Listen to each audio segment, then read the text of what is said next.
Church, you may have noticed that all of the elements of great joy are here. People find real freedom. Evil is defeated. Victory is won. And because of that victory, freedom from sin and its weight and its oppression is possible. And not just freedom from those things, but freedom to be in the family of God, to be beloved sons and daughters, brothers and sisters.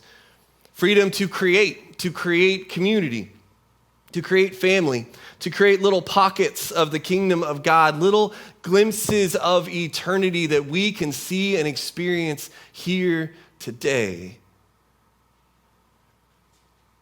To spread the joy of faith and love and belonging, because the truth is that great joy spreads. Great joy spreads. And not just can spread, it certainly can, but great joy just does. It spreads through communities. It spreads through families. When those military reunification videos happen, great joy spreads through those rooms and across the internet, not because we even know that feeling, but because great joy just spreads. It just does.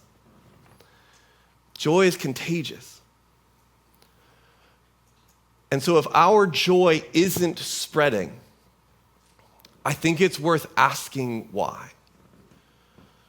Like, if joy is not spreading from this community into our greater community, if joy is not spreading out of your life into the lives of the people around you, I think it's worth asking why.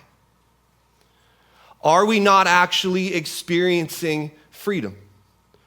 Do we not realize that we have been adopted and we are that loved?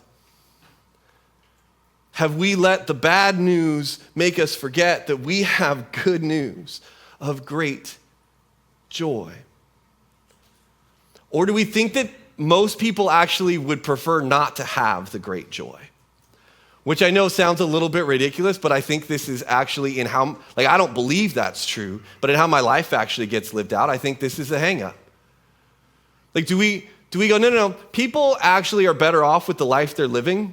They don't need me to try to introduce them to great joy. They'd rather just keep going. They don't want me to interfere with what they're doing or start bringing up this Jesus stuff or whatever, right? Do we really believe that people are better off without great joy, that they are better off burdened and stuck and not knowing how lovable and loved they really are? What is it that holds back our joy? Because the truth is that we have good news. Not just about what was, but about what is. We have good news of great joy. Good news. Jesus is alive.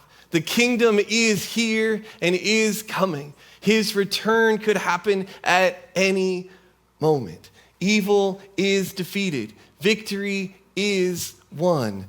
We have good news, great joy. There's victory over sin and death. Freedom is possible. Relationship is restored. And everlasting life is available to anyone who would receive it.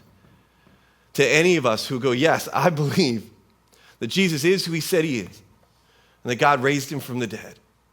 That there is victory over sin and death, and evil is ultimately defeated.